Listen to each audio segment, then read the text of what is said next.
ये जो श्लोक है ना, जिसका अर्थ हुआ है ब्रह्मार्पणम ब्रह्माभि ब्रह्माग्नो ब्रह्मणाहुतम ब्रह्मयुतेन गंतव्यम ब्रह्म कर्म समाधिना।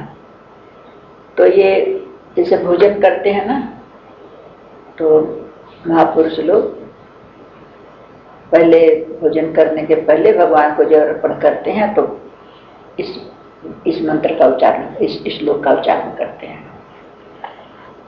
तो उनका कहने का मतलब है कि जो भोजन है ये भी परमात्मा है, ग्रहण करने वाला भी परमात्मा है, और ब्रह्म रूप से परमात्मा अग्नि, ब्रह्म अग्नि रूप मतलब वैश्वानर अग्नि रूप होकर के वही ग्रहण कर रहे हैं। इस भाव से ये जैसे जो ज्ञान मार्ग के है ना, वो तो ब्रह्मार्पणम ब्रह्म हविर ब्रह्माग्नो ब्रह्मणाहुतम ब्रह्मयुतेन गंतव्यम ब्रह्म कर्म समाधिना, इस भाव से भोजन करते हैं पहले इस मंत्र का उच्चारण करके।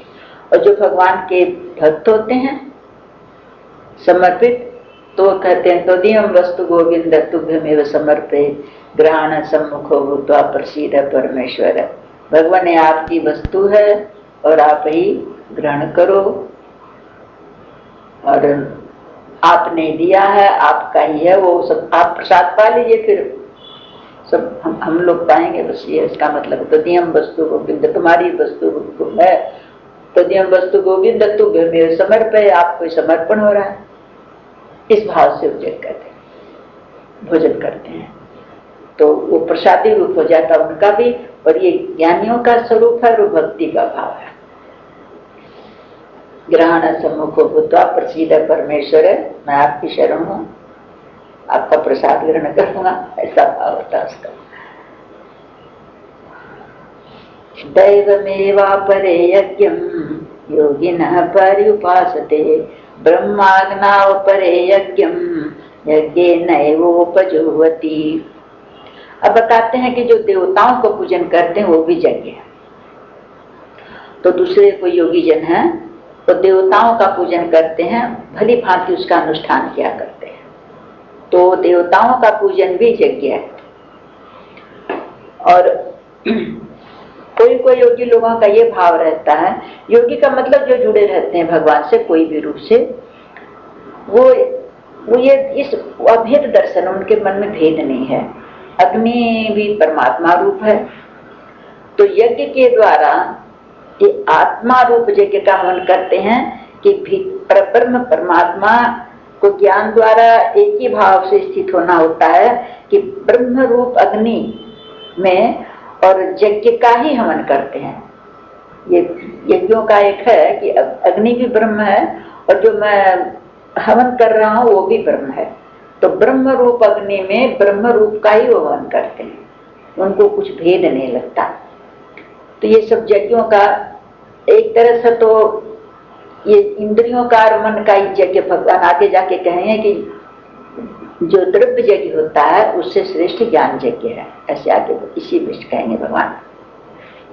तो एक बता रहे हैं श्रोत्रादीनेन्द्रियाण्ये संयमाग्निषु जुह्वति शब्दादीन विषयानन्य इंद्रियाग्निषु जुह्वति। और अन्य योगी जन ये जो समस्त इंद्रियां हैं, इंद्रियों को संयम की अग्नि में आहुति दे देते हैं, इंद्रियों को अपने संयम में रखते हैं। तो मतलब इंद्रियों का हवन संयम में हुआ, समझ में आई?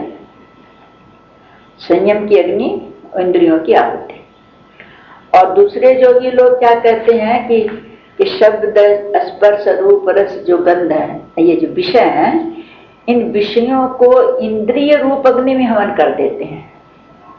इंद्रियां अग्नि हुई और वो विषय हुई वस्तु, तो उन विषयों को इंद्रियों में हवन कर देते हैं। लेकिन मतलब विषयों को, इंद्रियों को ग्रहण तो करते हैं, लेकिन कोई भी इंद्रिय विषयों में आसक्त नहीं, कोई की भी प्रति आसक्ति नहीं है। जो समय से आता भोगते हैं, लेकिन उनका वो भस्म हो जाता है, क्यों कर्तापन नहीं है। तो उनके सारे विषय वो इंद्रियों में ही हवन हो जाते हैं, उनकी कोई भी इंद्रियां उच्छृंखल नहीं रहती, हवन हो जाता विषयों का। मतलब दोनों का एक ही हुआ, वो भी संयम है और ये भी संयम ही है।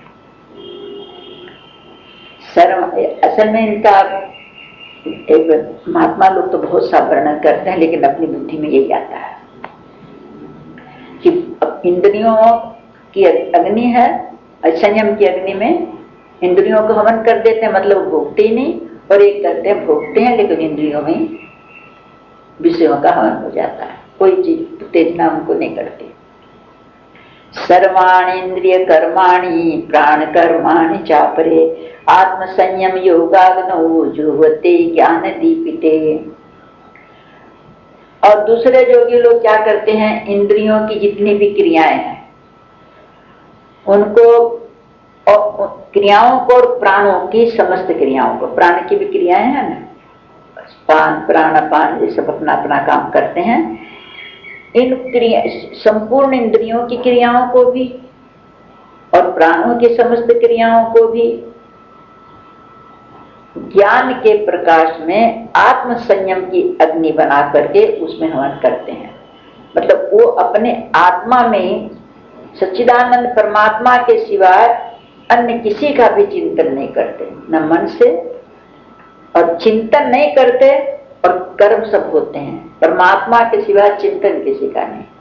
जो भी कर्म करते हैं परमात्मा से जुड़ जाता है, जो भी हो रहा है भगवान के लिए, जो भी हो रहा है परमात्मा के लिए, तो वो अपनी आत्मा में ही, परमात्मा में ही सब चीज का हवन होता रहता उनका, सब चीज भस्म हो जाती है, प्रबल रह जाती है केवल आत्मा। जैसे अग्नि में सब हवन कर दिया, सब जल गया, रह गई केवल अग्नि, इसी तरह से जितने भी विषय हैं, प्राण है, अपने अपने कार्य सब करते हैं, लेकिन उसका चिंतन केवल परमात्मा में रहता है। वो समझता कि सब उसी में हो रहा है,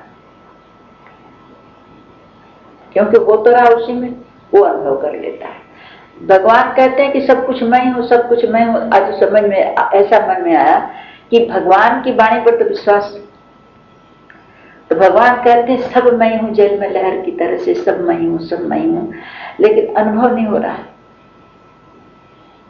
तो हम लोगों को तो भगवान से ही प्रार्थना करना चाहिए ना कि भगवान आप जो कह रहे हैं बात तो सब आपकी बात में कोई संशय नहीं, जो आप कह रहे हैं वो सत्य, भगवान की वाणी है, गीता में कोई संशय नहीं है।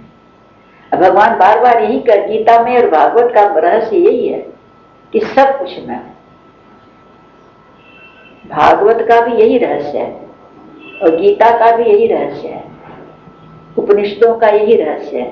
भगवान कह रहे हैं सब कुछ मैं, मेरे सिवाय किंचित। आप भगवान कहेंगे अर्जुन को आगे जाकर के, तू जाते जान के क्या करेगा, किंचित मात्र वस्तु भी मेरे सिवाय दूसरी नहीं है। तो हम भगवान से अलग का, भगवान से अलग कुछ है ही नहीं। इस शरीर भी भगवान ही है, लेकिन ये अनुभव नहीं हो रहा हम लोगों को। तो भगवान से यही प्रार्थना करने, भगवान आपकी वाणी में तो हमको कोई संशय नहीं है, आप जो कह रहे हैं वो बिल्कुल सत्य है, लेकिन हमको अनुभव करने की शक्ति तो आप ही दें। जब तक आप इस बात का अनुभव नहीं कराएंगे तब तक इसका आनंद कैसे आए। इस बात का आनंद और इतनी स्थिरता और इतनी निश्चिंतता ये कैसे आ सकती है जब तक आप इसका अनुभव नहीं कराएंगे। अनुभव करना अपनी बुद्धि का बस, बुद्धि की बात नहीं है। इसीलिए भगवान कहते हैं कि न मेरे को मन के द्वारा जान सकता कोई, न चित्त के द्वारा जान सकता, न बुद्धि के द्वारा जान सकता, फिर कैसे जान सकता। जो जाने जही देव जनाई, कोई जानेगा जिसको तुम जना सकोगे। तो भगवान यही कृपा करो।